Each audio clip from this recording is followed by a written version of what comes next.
Okay. So good afternoon uli mga ka-ministry, mga kamanggagawa sa bukiran ng Panginoon. Good afternoon, Pastor Cesar. Good afternoon. Itinuturing kong isang malaking pribilehiyo ang makapaglingkod talaga because this is my life. I think at my old age, God gave me the strength needed. So, ipagpapatuloy na natin, and this is, I think, the third topic for our hermeneutics.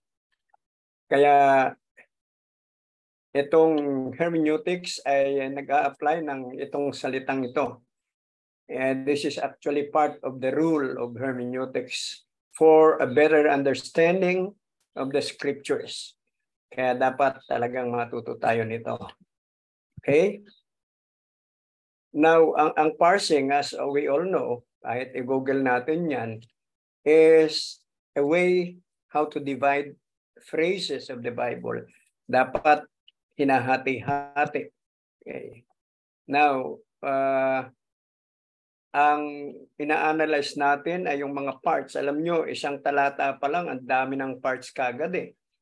And I'd like to initially announce na ang ating pag-aaral ngayon, no, ay talagang mayroong sinasabi nating two-way design. Ibig sabihin, I'll not be all the way the one speaking except that some participants will be assigned to speak up. At palagay ko yung ating control ang siyang maglalagay kung sino ang magpa-participate at a very particular issue. Okay. So yung first participant natin ay kayo po ang magtuturo diyan kung sino.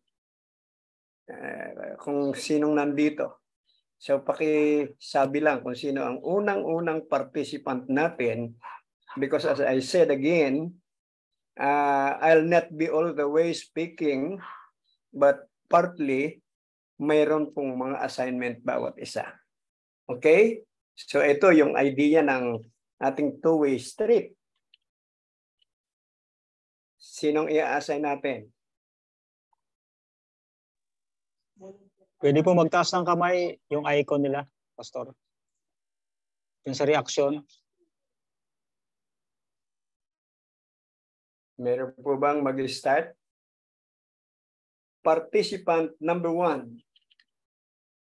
Wala pong mahirap dito. I will just be asking somebody to identify how many division of that text we are going to consider this moment. Yun lang ang participation natin. Okay, for example, ito. Ilan po ang nakikita nating napakahalagang division o bahagi ng talatang ito? Ilan? So the answer may always be a number. How many do you see? Meron na bang participant? Tatlo po, Prof. Ha? Tatlo po, Prof. Okay, who is this now speaking? Please. Brother Mer po. Okay. So tingnan natin, no? Ang sagot niya ay tatlo. So we will try to see kung yung tatlo ay nandyan. Ito po yung talata. Study to show thyself approved of God, a workman that needed not to be ashamed, rightly dividing the word of truth. Okay. So tatlo ang nadinig natin. Tingnan natin yung talata. Kung ano nga ang nandoon.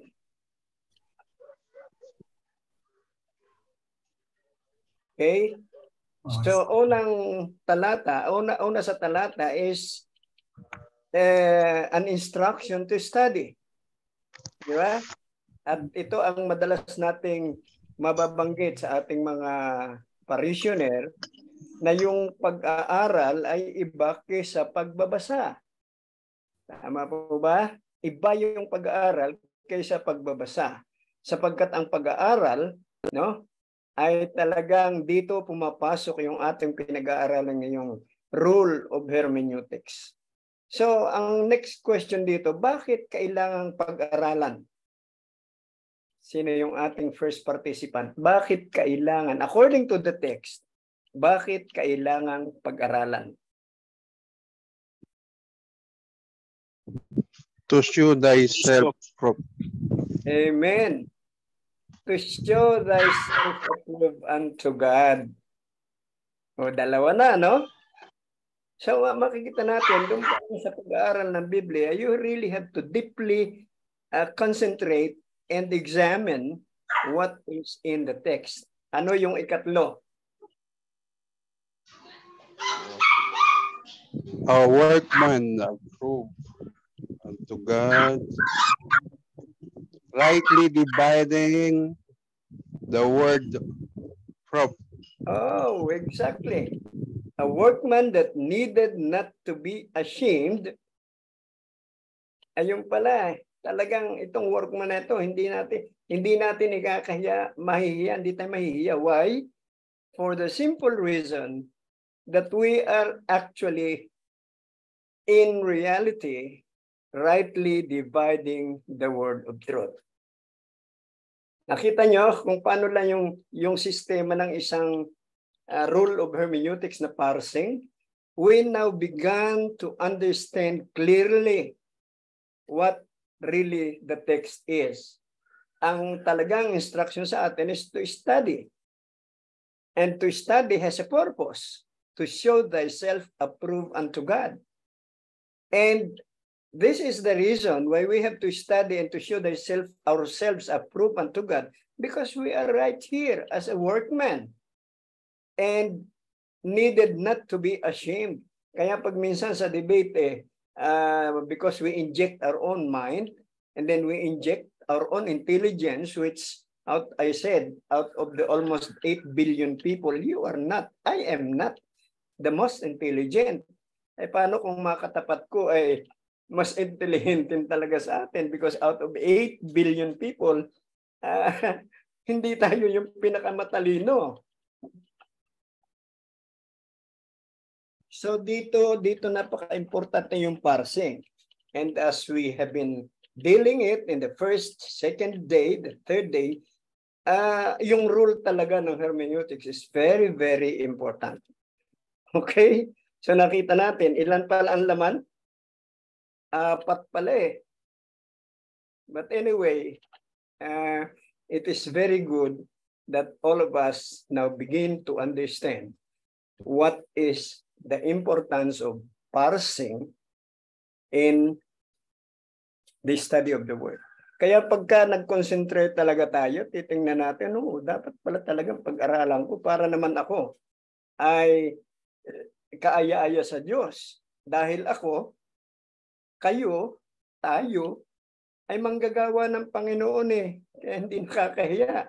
Bakit hindi makakahiya? Kasi tama ang pagkakahati-hati sa pagkaunawa natin ng Biblia. Tama po ba? Amen? Amen po. Yes Amen. po. Tama, very clear. Amen. Okay. So next, we call for the second participant.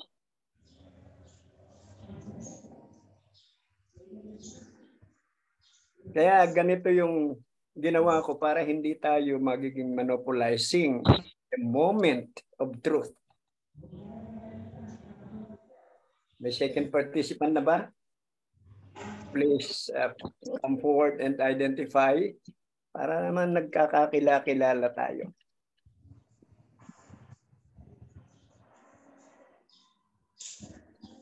Meron na po ba? Ako po, Prof. Okay. So, let us now count the divisions of this text. Okay. Itong talatang ito.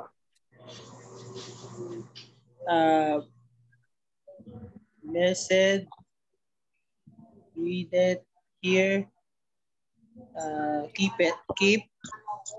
Teka, 4. Parang 4, Prof. Okay. Thank you. Thank you for the attempt, ha. Ito po, ating basahin na yung talata. Oh, anong unang sinabi? Blessed. Wow, talagang pinagpala. Ang sunod na tanong ay, sino yung pinagpala? What is the next phrase? Sino yung pinagpala? Bumabasa. Sino daw? Is he? Yung Ayan. mga nababasa po, Prof. Oh, bumabasa. The one who read. Ini-identify na kung sino yung pinagpala, ano? But the issue here is pinagpala. Ngayon, ang unang-unang characteristics ng pinagpala ay bumabasa. Ano pa? Hear it. Ayun. Nakikinig. And they that hear the words of prophecy. Kaya napaka-importante itong eschatology rito because our prophecy today is far, far different from the old time that I was lecturing on prophecy, identifying issues. Pero ngayon yung na-identify na issue natin ng unang panahon actually, it is right now. No? This is now the end time. Ano pang sabi sa susunod? Keep those things. Okay. So, bumabasa tayo, nakikinig tayo, at pagkatapos hindi natin ito ginagawa, sayang. Di ba? Sayang lang. Mas kasi naiisip natin na parang alam ko na yan Pero ang tanong dito, kaya nga yung salitang gustong-gusto ko sa isang salawikain sabi, let's walk the talk. Di ba? Let's walk the talk. Ano pang sunod? For the time is at hand. Yan. That is the very reason why we have to do, read, hear, and keep all those that is written therein, sapagkat ang panahon ay narito na. Di ba? So this is what I'm saying, na end time talaga ang kinabubuhay natin. That's why when I was preparing my series of the end time countdown, ay talagang during the days of pandemic, hindi na sayang. Again, as I said, I was able to share this to some international friends in the international community. Okay? So, meron po ba ditong kailangan pang liwanagin? Liwanag na. Mas meron po. Is parsing very beneficial? Yes po, Prof. Yes po, yes po. Yeah. Hindi natin to ginagawa sa ating pag-aaral masyado no? Anyway, let's go to the third. Participants. Ready na po, sabihin lang ninyo ay.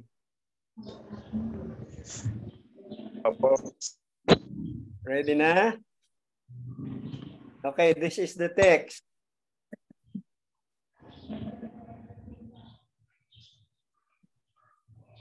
Ilan ang nandiyan kaya?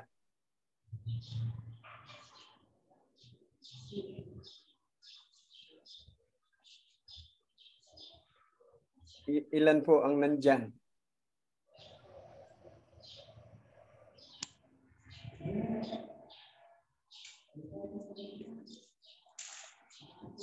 Ito mga kapatid, mga manggagawa. Importante po ito sa atin. Bakit? Kasi ang maraming nadidinig ko, and I think just like me,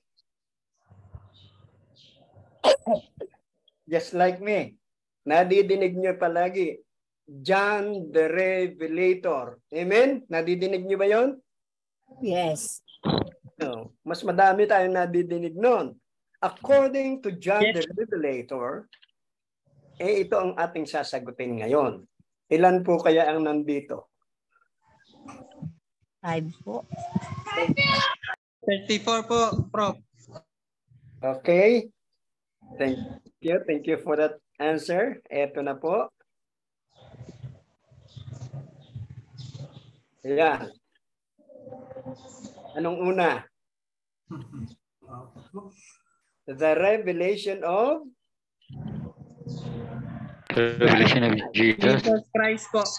Okay. So, according to the Bible, not according to the preacher, the revelation is of Jesus Christ. So, kaya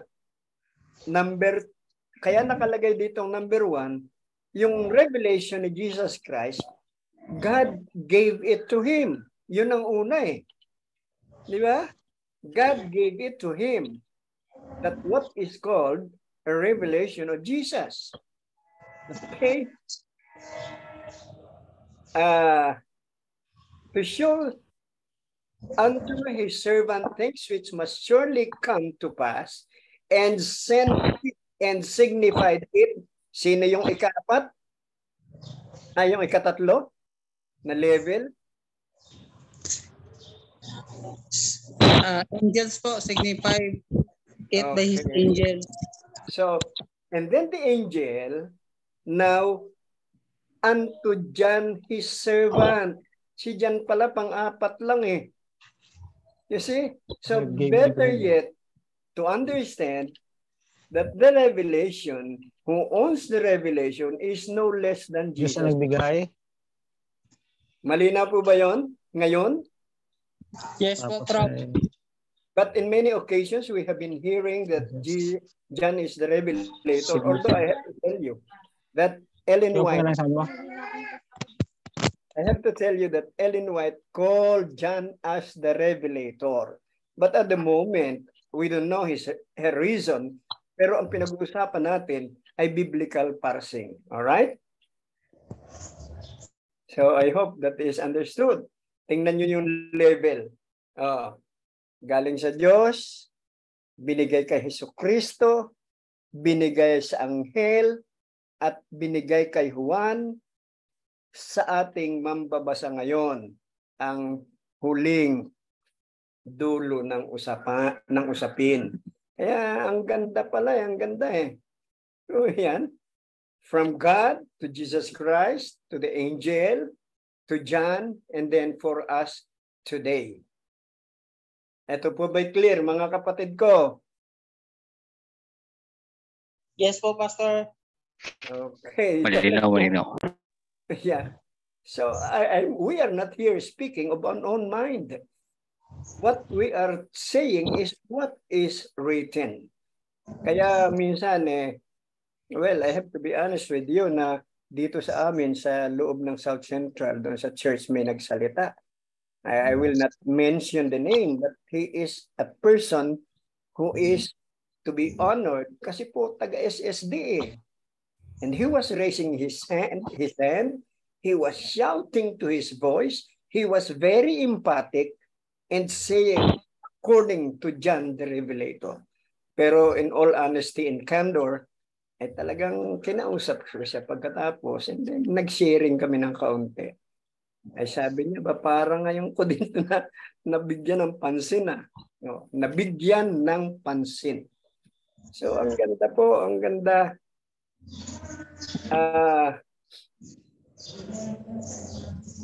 Okay, tayo na dito sa ika-4 na participants. Meaning, mga kapatid, we are making this clarified because we are students of the scriptures. We are students of the word. Tayo yung estudyante ng salita ng Diyos eh. So we have to really rightly divide that word of truth.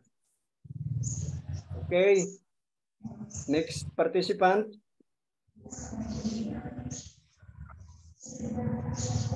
Bali, ika-4 na participant yung magka-come forward.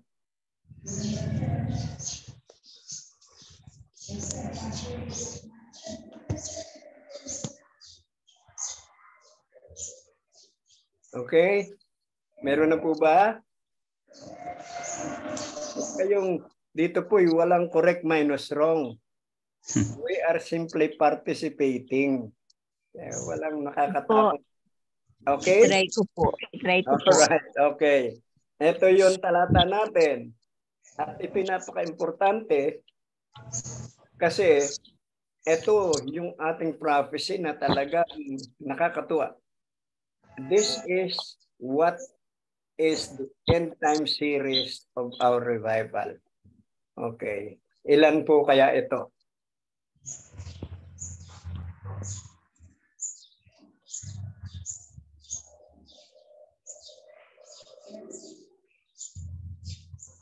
Nabilang na ba? Ibang dalawa na yan? Oh, ilan po ang pagkakahating dapat pwedeng gawin? Pwedeng gawin, no? Ilan ang pagkakahating pwede nating gawin?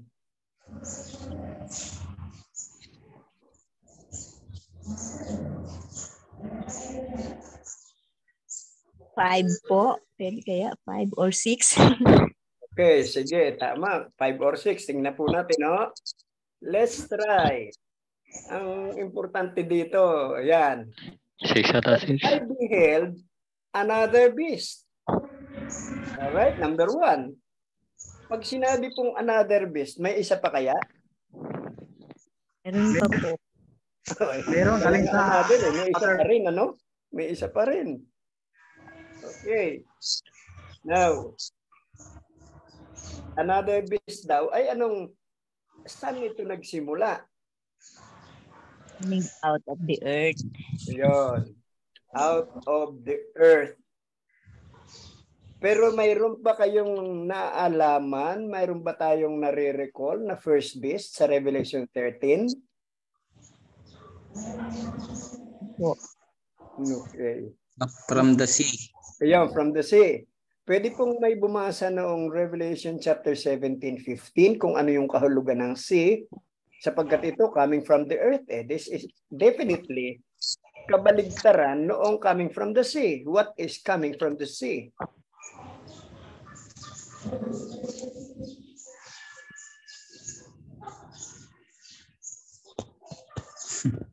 Coming out from people. 17:15, Revelation 12. Ay, 17:15 ng Revelation.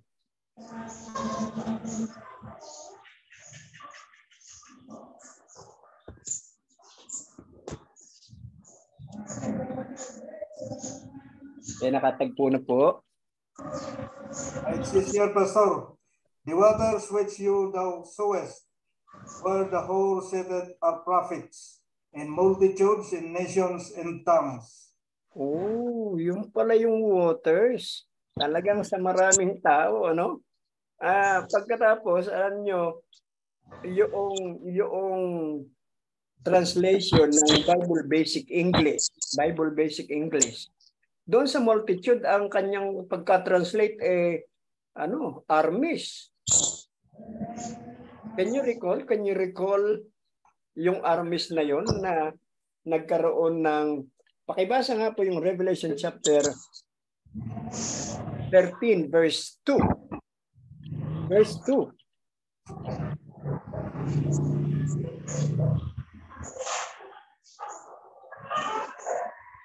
And the beast which I saw was like unto a leopard, and his feet were as the feet of a bear, and his mouth as the mouth of a lion, and the dragon gave him his power and his seat.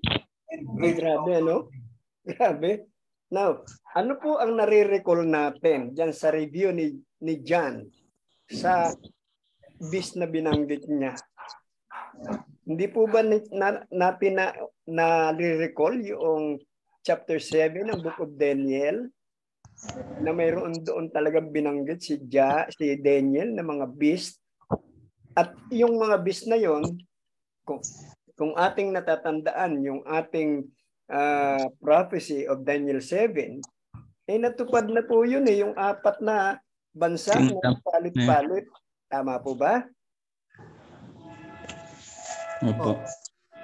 Ano pong ginamit nun? Tama po. Ano pong ginamit nun? Duraan, suntukan, sampalan? Anong ginamit? Army. Di po ba? Yun ang ibig sabihin ng umahon sa dagat. Ito naman ay sa earth. Okay. Number 3, may dalawang sungay. And again, we would like to understand that that place is not a lamb, but rather like a lamb. Hindi lamb siya, like a lamb lang. This point is very historical. Ako, ang sarap ng pag-aaral doon sa American dollars. Yung dolyar ng Amerika, napakagandang kitang-kita natin itong lamb-like beast. Ano pa? Yung $1 bill. Yeah, $1 bill. Napakaganda ng historical yun. Back to back. Mula kay who's this? George Washington hanggang doon sa logo sa kanan na mayroong agila. Parang ano lang. Initially, I'd like to ask somebody to please read Revelation 14:12. Of the patient of the saint.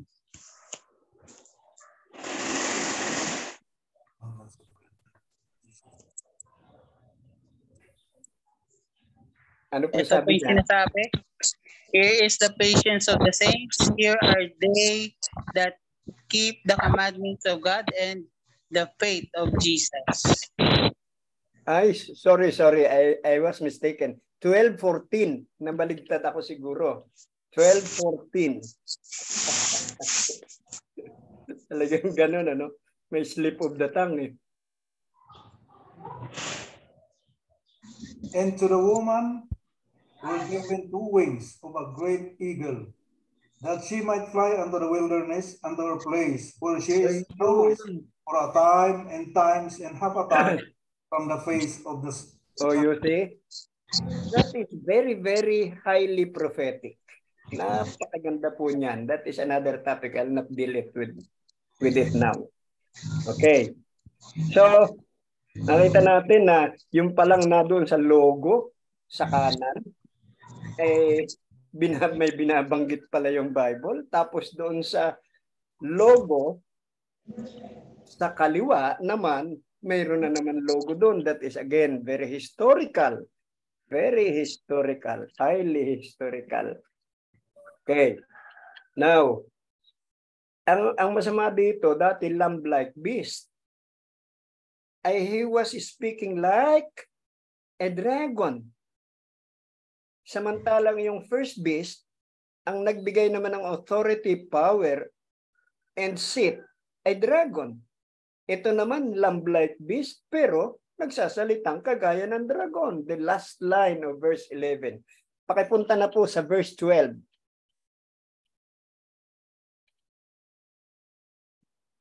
Verse 12, pakibasa po.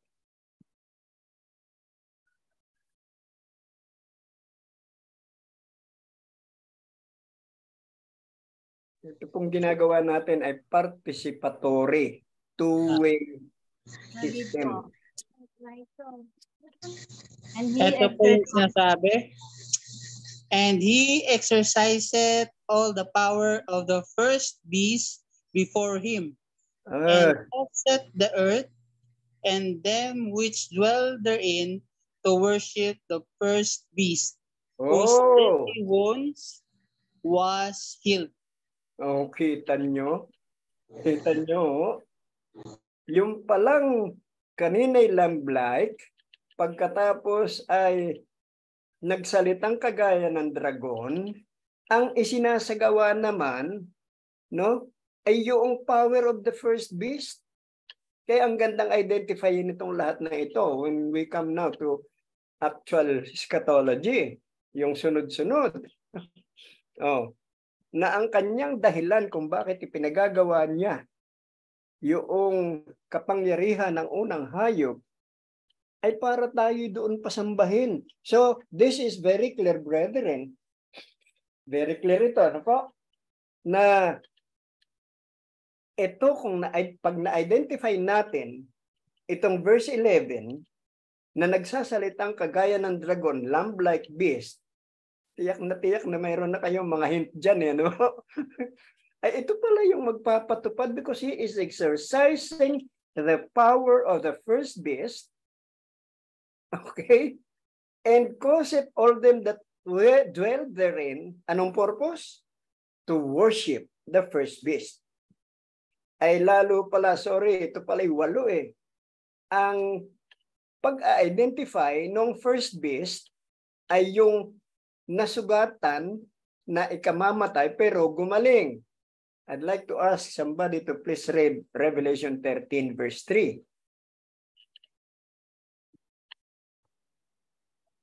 Revelation 13 verse 3. So ang ganda ng parsing na identify natin talaga. Revelation 13 verse 3. One of the 3. heads of the beast seemed to have had a fatal wound, but the fatal wound has been healed. The whole world was filled with wonder and followed the beast. Kita nyo. Yung palang deadly wound na yun eh. Nabanggit na rin doon sa verse 3 eh.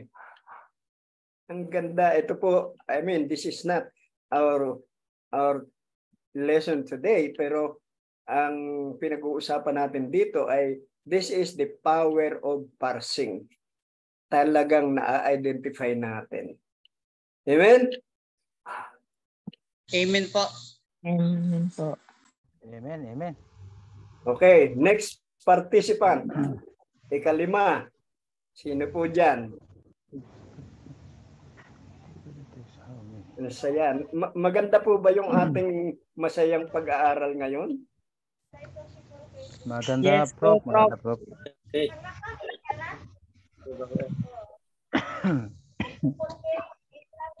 Okay, ito yung text niya. At ito ang madalas na atinding medyo dapat araling mabuti. Tingnan po natin. Ilang kaya ang nandito?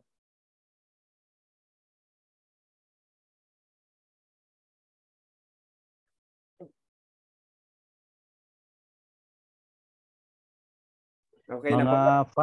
Mga 5. Mga 5. Yes. Mga 5 ha? Okay. Now, bago po natin hati-hatiin, totoo po bang si Abraham ang father of faith? What is our take? Yes po. Lagi rin naririnig yan. Yes, Prof.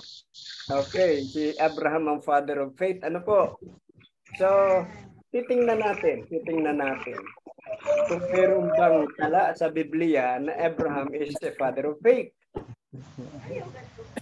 Okay, tingnan po natin yung tala. Hebrews 11:4. By faith, Abel offered unto God a more excellent sacrifice than Cain, by which he obtained witness that he was righteous, God testifying to his gift, and by it he being dead, yet speaketh. 15, verse 5. By faith, Enoch was translated that he should not see death, and was not found because God had translated him. Before his translation, he had this testimony that he pleased God. So, ilan na ngayon yung ating heroes of faith dito? Ilan na? 2 po. 2 na. Alright? Verse 7.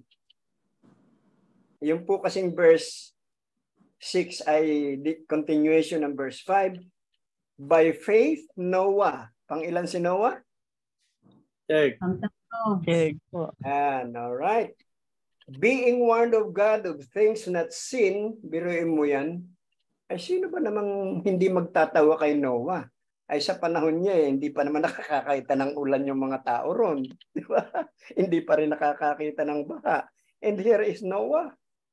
Nagpipreach na dadating ang baha. Tapos gumagawa ng daong ay doon sa itaas ng bundok. Alam niyo po, ako po'y taga-isla. Ang pinasilangan ko'y isla. At doon po yung aming mga boat ng unang panahong malalaki na iman, pero gawa sa kahoy. Alam niyo po, sa dalampasigan ginagawa And here is Noah. Paano hindi ka pagtatawanan doon? Tawa na tawa sa kanya. So, but anyway, sa heroes of faith, pang-tatlo si Noah. Pang-ilan si Abraham? Ayan na. Tingnan niyo po. Ito. Bibilangin natin kung ilan ang sa parsing natin. Number 1, by faith, Abraham.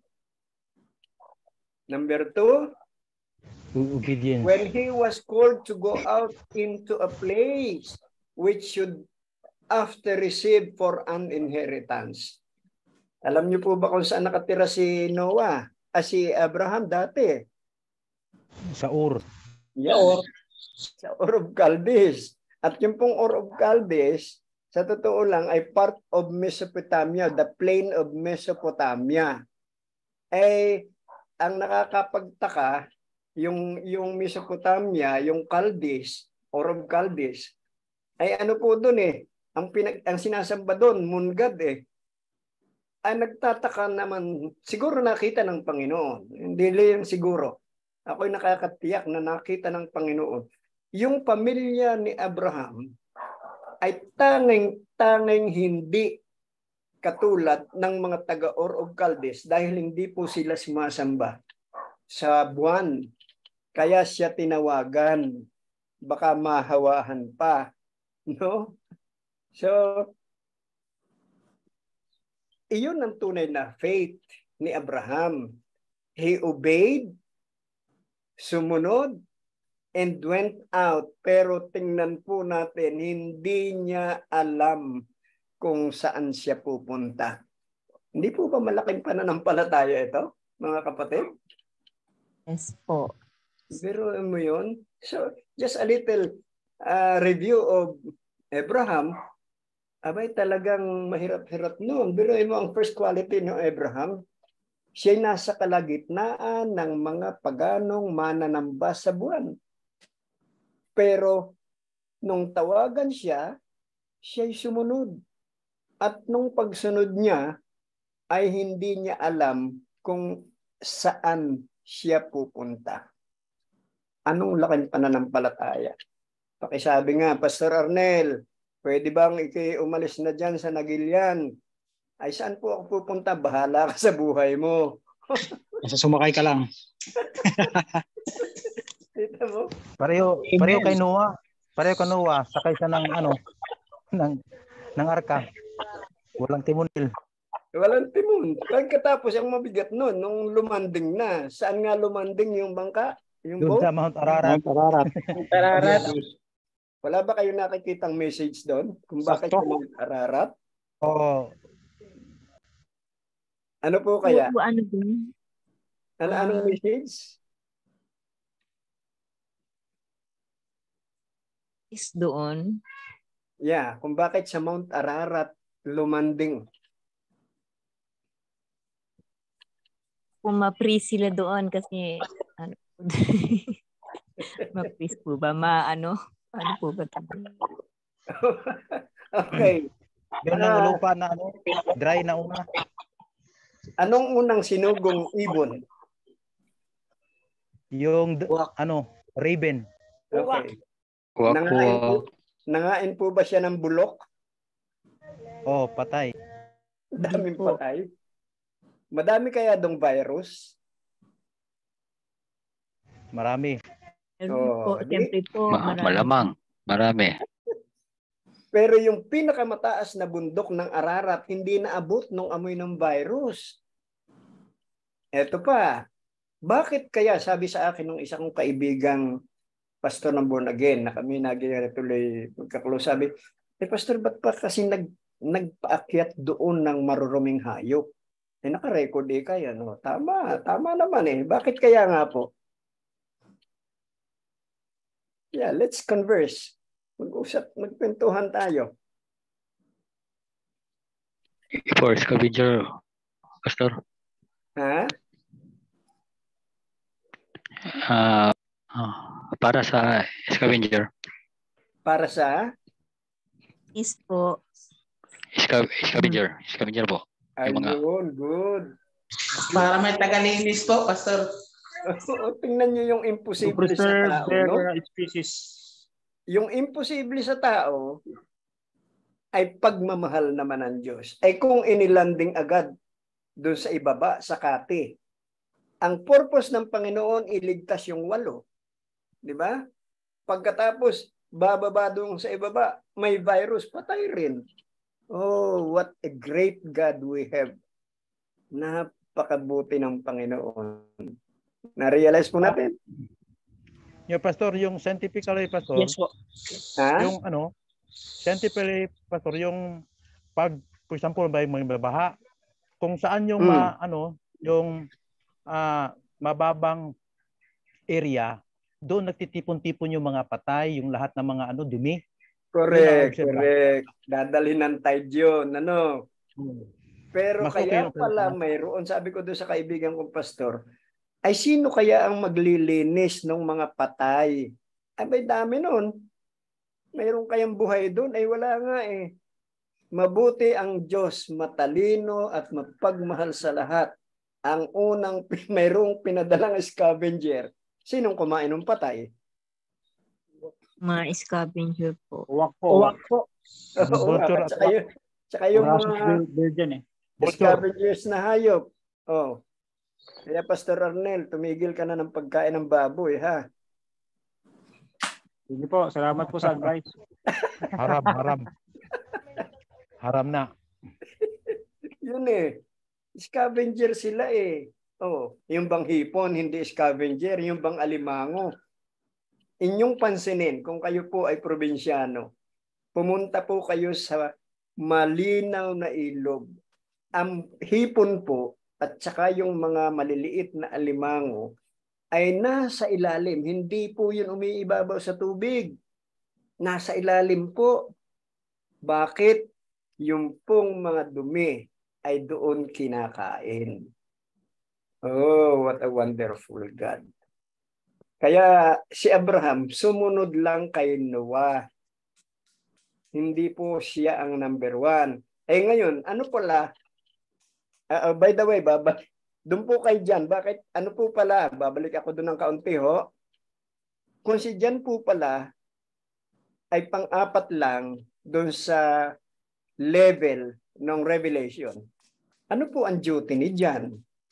Ang isa po sa inyo ay babasa ng Revelation chapter 1 verse 11 at yung isa ay babasa ng verse 19. Pakibuklat na po yung verse 11. Nalimutan ko kanina yon. Ngayon ko lang naalala. Ano ang duty pala ni Juan? 1:11. 1:11, Pastor? Yes. Okay, Revelation 1:11. Saying, I am the Alpha and Omega, the first and the last. And what thou seest, write in a book, and send unto the 7 churches which are in Asia, unto Ephesus, and unto Smyrna, and unto Pergamos, and unto Thyatira. Yun lang pong 11 muna. Yung 11 lang. Yung 11 lang. Anong duty ni Jan? Write a book. Write a book. Ayan. To 7 churches. Writer pala no? Writer. Sa 19. Ano ang duty ni Jan? Verse 19. 19 lang.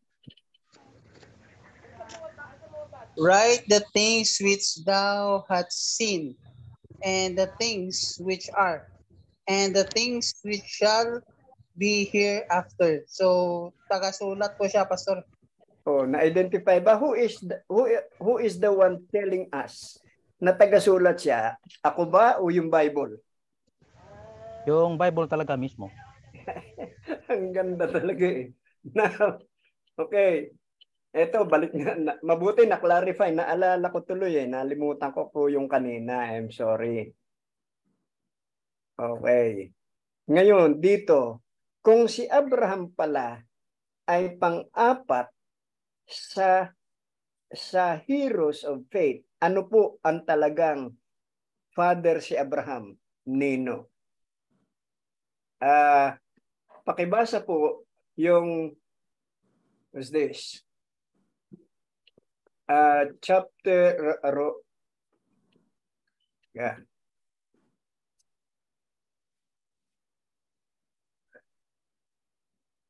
Ito, yung pang-anim na lang, yung pang-anim na participants.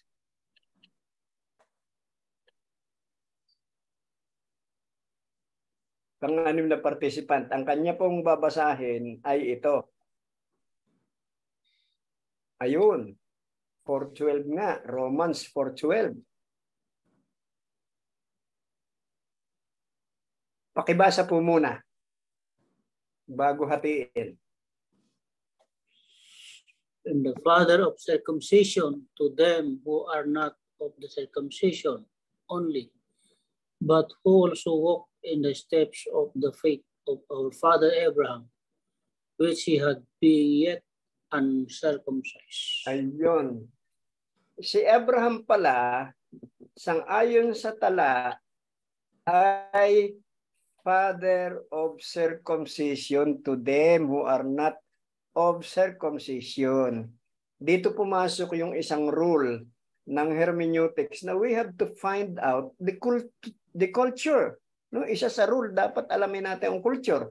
Ano po ba ang culture ng Ur of Chaldees? Pagano? Wala po sa kanilang pagtutuli. Kaya kung magpapasayahan lang tayo pagka pagano pala mga hindi tuli Ayan. Kaya siya, since kauna-unahan siya na na-circumcise, he is the father of circumcision. Now,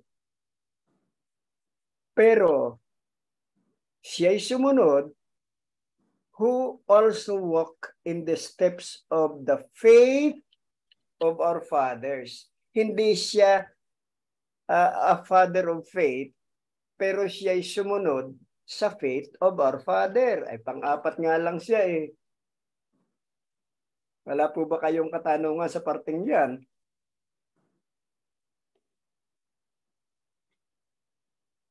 Hello? May father of faith pala siya na sinusunod po niya. Yes. Kasi pang-apat nga lang siya doon sa listahan ng heroes of faith ng sulat ni Apostol Pablo sa Hebreo 11 So maliwanag yung text na siya ay father of circumcision for the reason that yung pinanggalingan niyang paganong lugar na Ur of Chaldees, ang kultura po doon walang pakialam kung sila ba'y tuli o hindi tuli. Pero palibhasa ay siya'y lumakad sa lakad ng pananampalataya nung kanilang ama ng pananampalataya. Kasi yung kay Abel na lang Bakit nagkaiba sila Yun na lang kay Noah. Bakit kaiba? Wala naman talagang ebidensya. It's only faith that counts. No more, no less. Kaya yung mga binanggit na una doon sa Hebreo, ang silang nauna sa pananampalataya. Ano pa? Okay. Which he had being yet uncircumcised. Siguro pwedeng ikatwira ni Abraham doon ba? Ba't ako magpapaganyan? Ba't ako magpapatuli? Ang kultura ko doon sa pinanggalingan ko hindi. So he is, according to Paul, sa sulat niya sa Romans chapter 4 verse 12, Abraham is the father of circumcision. Kasi po kahit sa mga pagano, kahit sa mga Israelita, sa kanya lang nagsimula ang lahing Israelita, siya ang kauna-unahang natuli. Clear po ba? Yes po. Yes, Pastor. Okay, so tayo mayroon pang assignment. Next participant. Number 7. Ito po yung tala. Pakibasa po muna. Acts 20 verse 29, for I know this, that after my departing, shall grievous wolves enter in among you, not sparing the flock. Acts 20 verse 30, also of your own selves shall men arise, speaking perverse things to draw away disciples after them. Ilan po ang nandyan?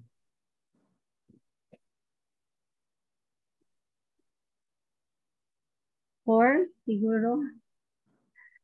Four, siguro. Tingnan po natin. Tingnan natin, no? Alam niyo, ito ang magandang talatang to. Dito po natin ma-identify ang mga offshoots. So, I'm sorry kung mayroon dyan meron sa ating grupong offshoot. I will just be equivocally firm na talagang ito po ang sinasabi ni Apostol Pablo.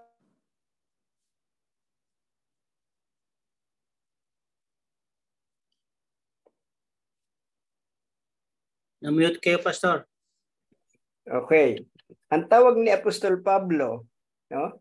Kaya sabi ko kanina, I'm very sorry kung mayroong offshoot sa ating kalagitnaan eh. I will now loudly and firmly say na talaga pong ito ang identification ng offshoot. Now, isang maganda rito, akala ko yung offshoot ang tawag ni Ellen White lang. Alam niyo po, ang tawag ni Ellen White sa iba na other word for offshoot ay deform. Ba, matindi.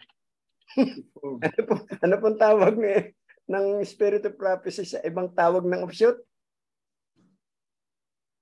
Deform po, deform. Deform. Alam niyo po bang mayroong 787 na salitang deform sa Spirit of Prophecy? Abay, grabe. Para sa review, ilan po na salitang deform? 787 po na salita ng deform sa Spirit of Prophecy. Ngayon po ba lang natin nalaman yung pala ang tawag ni Ellen White ay deform? Yes po. Other name for offshoot. Kaya ayoko doon eh. Ayoko talaga doon eh. Kaya siguro ating pag-isip-isipan kung paano natin, at ito ang napakagandang depensa. Paano natin ma-identify? Ang tawag ni Apostol Pablo, grievous wolves. Wow, grabe. At ang ganyang gagawin, not sparing the flock. Hindi talaga tayo paliligtas. Kita nyo? Ito ang pinakamasaya. Saan ba sila nanggaling?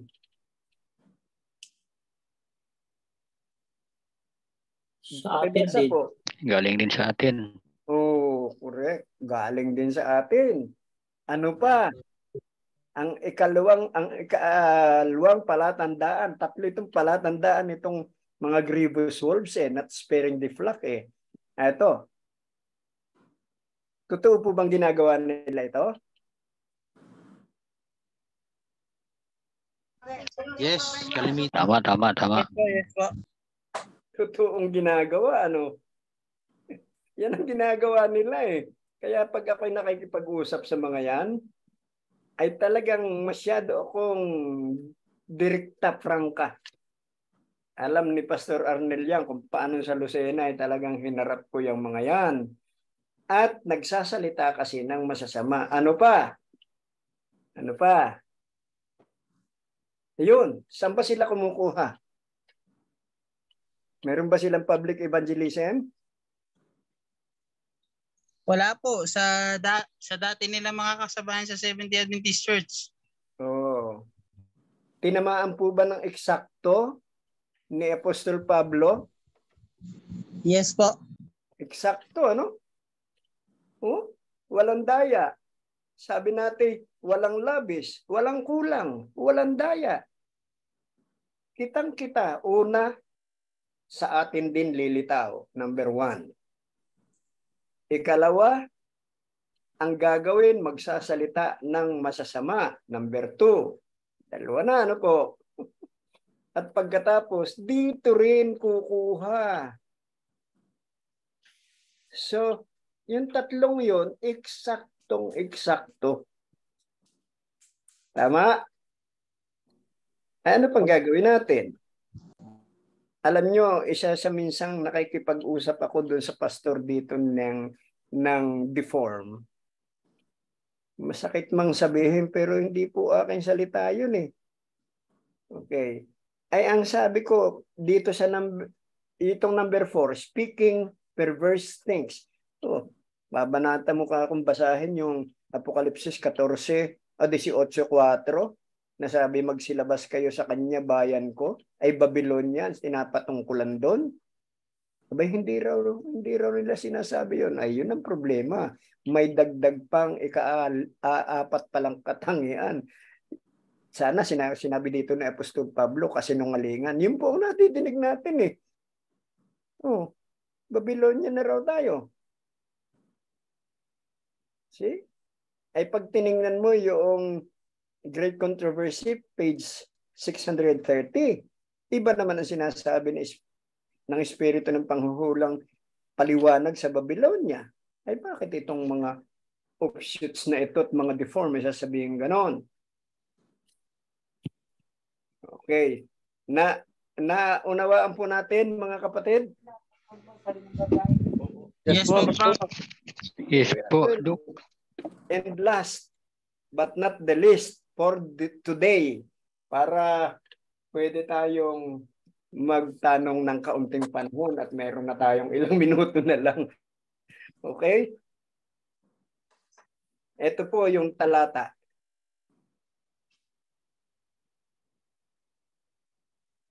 Pakibasa po.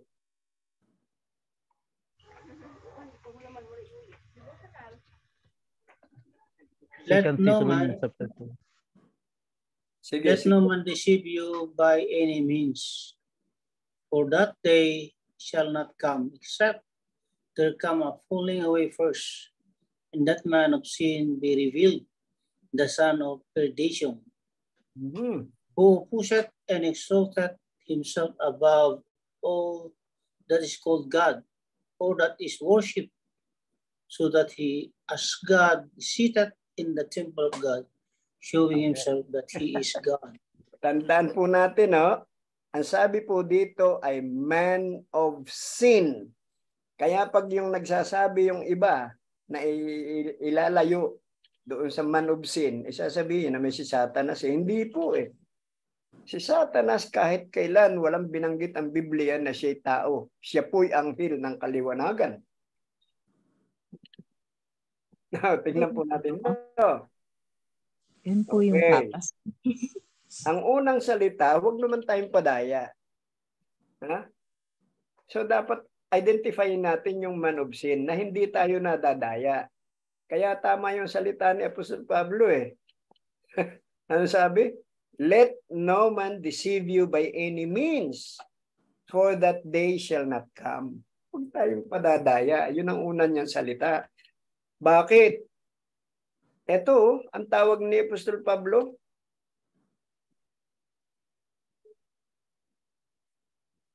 ayan. Anong pangalan? Man of sin. Man of sin. Ano pang other na pangalan? Son of perdition po. Talagang identified, ano? Son of perdition. So, Satan can never be this to refer to. Kasi, sabi nga ng Bible we are created a little lower than the angels. Ibig sabihin, creature pala yung angel. Hindi pala siya man of sin. So this must be another person. Sino kaya ito? Tingnan po, ito po very clear ang identification. Tingnan natin, Anong sabi diyan sa number 4? Exalted himself above, or that is called God, or that is worship. Nagmamataas siya eh. Alright? Parang nagkakahint na kayo kung sino to Ano pa? Ano sabi ng number 5? That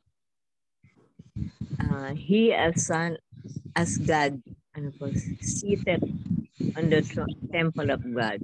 Ayan na. May hint ba kayo kung sino to? Yes po. Medyo po. Medyo.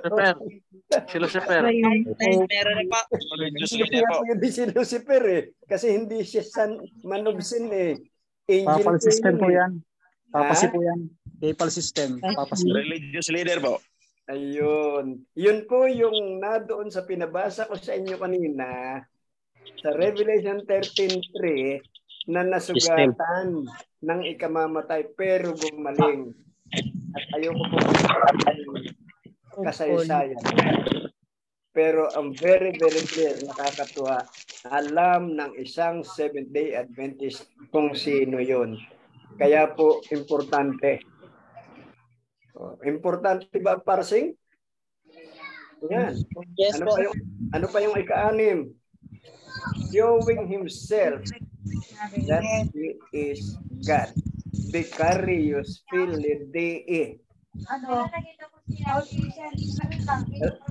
Alam nyo, meron pang isa doon sa Davao eh. Kilala nyo yung nasa Davao? Tuloy. Kilala nyo yung nasa Davao, ano? Son of God daw siya, son of God. Kibuloy. Appointed son of God po eh.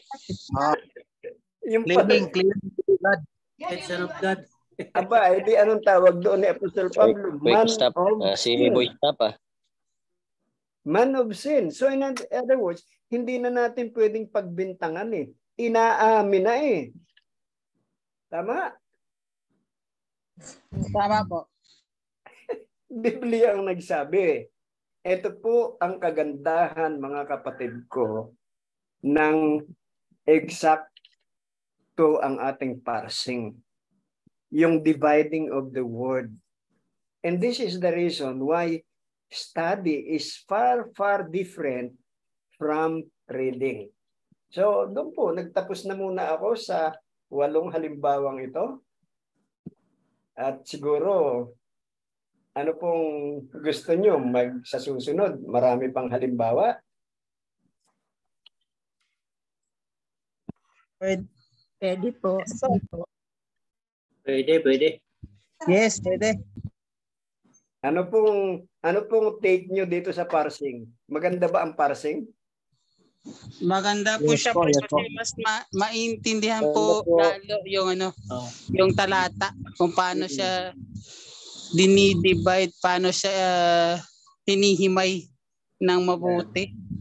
Nakukuha yung points ng stock. Yes, maganda yung salitang hinihimay eh. Kita nyo?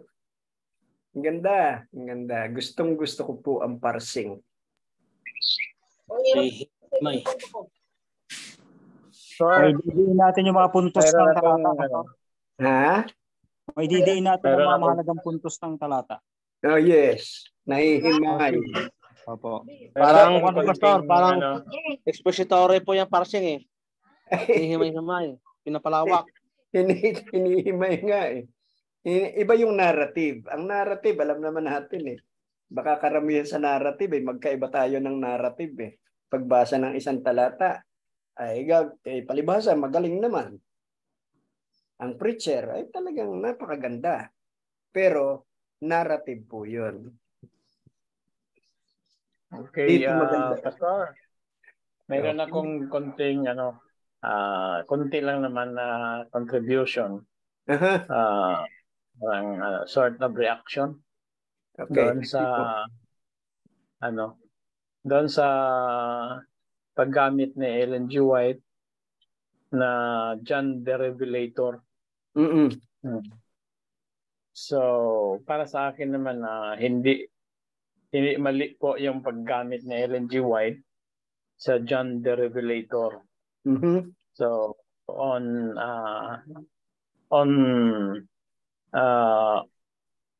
on condition, merong pwede nating basihan bakit siya nag-mention ng John the Revelator. When I was nang bata pa ako, umuosbong pa lang sa pagiging evangelist, Pag nagre-refer ako kay John, sinasabi kong sa Bisaya, Juan Revelador. Yes. No? Kasi yun ang kinalakihan ko sa mga layman din. Yes, Na yes. si Juan ay Revelador. Yes. So, yes. Yun ang Juan Revelador no?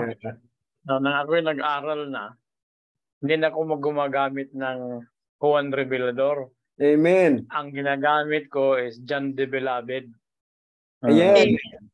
Tama. Okay, so instead of John Revelator, pag nagre-refer ako is John the Beloved. Tapos maganda, sa iba naman na time, ang ginagamit ko the Apostle John.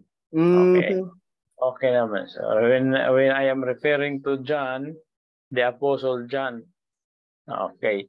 Pag ang kino-quote ko po ay si John at ang verse na ginagamit ko is in Revelation. So, ang ginagamit ko naman is John the Beloved. Okay. Now, when it comes to John the Revelator, fairness with Ellen G. White, no? Ganito po ang pag-intindi ko.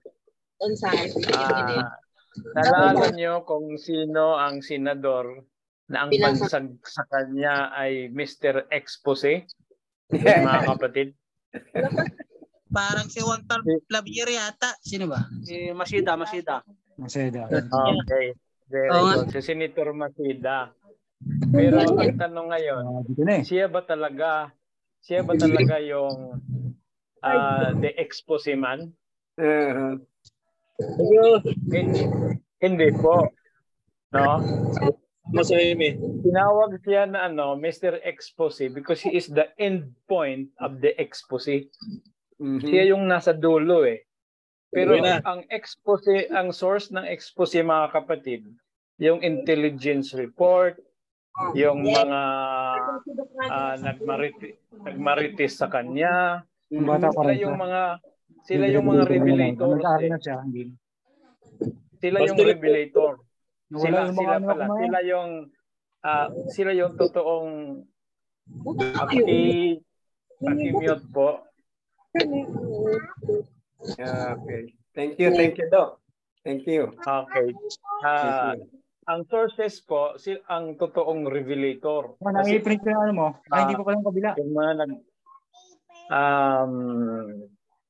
i-mute muna natin tong wala kasi tayong pulis Ang pulis natin nag-resign na Oo nga. Iwan ko kung saan na yon. No? Nag-resign na yung ating pulis Tinanggal ni Bato. Baka nasa kabilang school na Tinanggal ni Bato. So, okay, balikan natin yung yung magmamarites kay Masida, yung mga intelligence report na kanyang hinahawakan, sila yung totoong expositor, nag-expose ng material. Okay. Pero dahil si Masida ang endpoint ng kinalabasan ng mga information na yon, kaya siya po ang natawag na Mr. Expose. So, sa kay John naman na part, kung tinawag man siya ni Ellen G. White na John the Revelator, it was because siya yung endpoint, siya yung nag-release ng revelation to the 7 churches of Asia Minor. But if we are strict on thinking and interpreting the text, well, it was really the revelation of Jesus Christ. Coming from God through Jesus Christ, signified by the angels, and sent to St. John. Si St. John na po yung bang! Okay. So, yun lang naman po ang aking idea. No, ang aking gustong pahiwatig. So, ayun. Maganda po, Doc. Ang akin lang concern kanina dun sa ating pag-aaral is more on it's only what the Bible says. Now, if there are other issues, kasi tayo naman ngayon ang recipient ng revelation No, tayo ang recipient. At ang Book of Revelation, the only writer is John. Ngayon, dalawa ang palatandaan kasi ng Seventh-day Adventist nakakatuwa, yung remnant, sumusunod sa utos ng Diyos at may patutuon ni Jesus. Revelation 19:10, ang patutuon ni Jesus ay ang spirito ng panghuhula. And therefore, hindi natin maiitanggi siya. Pero sabihin ko sa inyo, pag binasa nyo din, mayroon din si Sister White na paliwanag na hindi lahat ng kanyang sinulat ay infallible.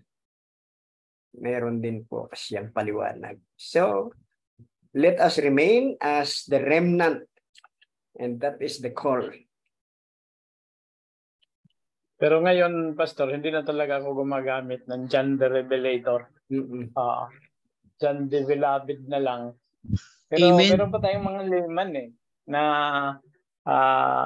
ano pa rin pag nag-quote kay John, Juan Revelador pa rin so, mas preferable ang Apostol Juan, si Apostol Juan ang nagsabi, or si John the Beloved. To be safe. Yes po. Para Hello, Pastor Cesar. Hello. Pag ginagamit ko ang John na sumulat, sinasabi ko ay John the writer of Revelation instead of John the Revelator. Tama po ba 'yon? Aba, mas maganda kasi yun naman ang sabi ng verse John 11. The writer of Revelation. Yun ang sabi ng verse 11 and 19. In fact, nung sumulat siya sa 7 iglesia, he was bidden to write. He was bidden to write. So, thank you, Doc. Bisaya man di ka. Kabalo kong sinultian nimo. Daghan direk Bisaya, Pastor. Dili, nag-eskwela lang ako. Mga estudyante niya, mga banggiitan sad So, thank you very much. Ito pong opportunity binibigay nyo sa akin ay hindi ako nai-stagnate. At kagabi nga nakakatuwa ang nangyari. Pagkatapos ng service the whole of Saturday, pero pag-uwi ko ng 5 o'clock, 5:30, natulog na ako. Nagising ako ng 11:30 ng gabi. From 5:30. Tapos, in-spend ko na sa pag-aaral and then hanggang 3 o'clock, tapos nagising ako ng almost 7 na from 3 o'clock. So, nakompleto ko pa rin yung ating requirement ng ating new heart, not new start. Man, nibigyan pa po ng Pastor, may tanong ako sa iyo. Amen. Pastor, may tanong ako, Pastor. Sige. Kano-ano mo si Pastor Franz Aguilar? Sunod na tanong na po. Sino? Kano-ano mo si Pastor Franz Aguilar? Charles Aguilar? Franz daw po, Franz. Si Francis. As in Francis. Si Francis. Kami magkasama niyan sa Mountain View at kami, ang tawagan namin niyan ay Agaw. Hindi ko lang alam kung naaalaala niya pa ako, pero si Francis ay talaga pag kami nagkikita sa campus Agaw. Gaw. Agad-Davao yun Okay, Pastor, salamat po. Bakit mo na itanong kapatid, offshot na ba? Yan lang. Hindi naman, napabisita kasi sa lugar namin noon. Curiosity lang. Hisgot ni mo ako ngalan. Makita ni mo. Ako po'y pure Tagalog. Okay, Pastor. Pure Tagalog ako. Pero I can speak Ilonggo, Cebuano, Bicolano. Wow. Bansay di si Pastor. Ha? Marami ka palang alam na lingwahe, Pastor. Meron akong dagdag na kaunting Espanyol. Buenas tardes, buenas noches. Kasi po nung high school kami mayroong subject na Spanish. Third year high school. Tapos sa college, meron tayong 12 units. So, sabi to hablo Espanyol, y chabacano. Sí. Ay nako mga kapatid, nami-miss ko tuloy kayo.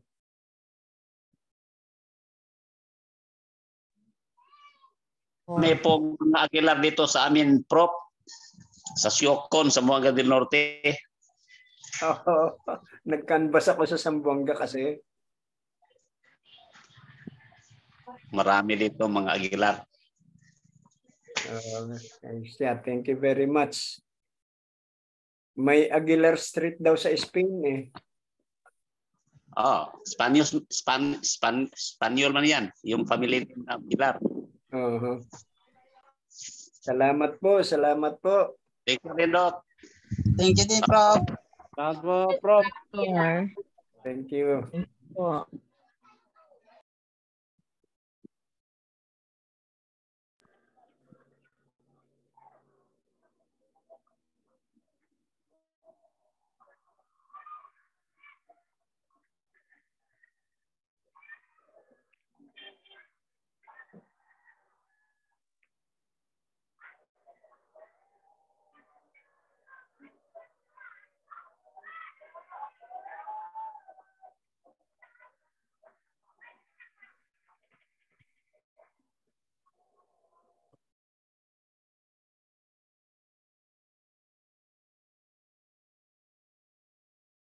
Okay, hintay-hintayin na lang natin si Ma'am Kalem.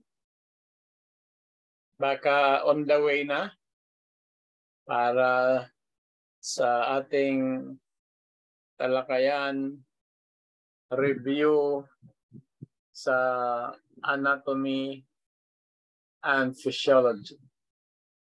So, yung iba na nakakuha na ng anatomy and physiology, gusto nyong ma-review kasi kailangan dahil sa ating pag-aaral sa phytoscience. Hindi naman pwedeng hindi tayo maka-review mga kapatid. Kasi mababehind po tayo sa ating pag-aaral sa phytoscience. Kasi inaalam natin ang relationship ng mga halamang gamot, practically, halamang gamot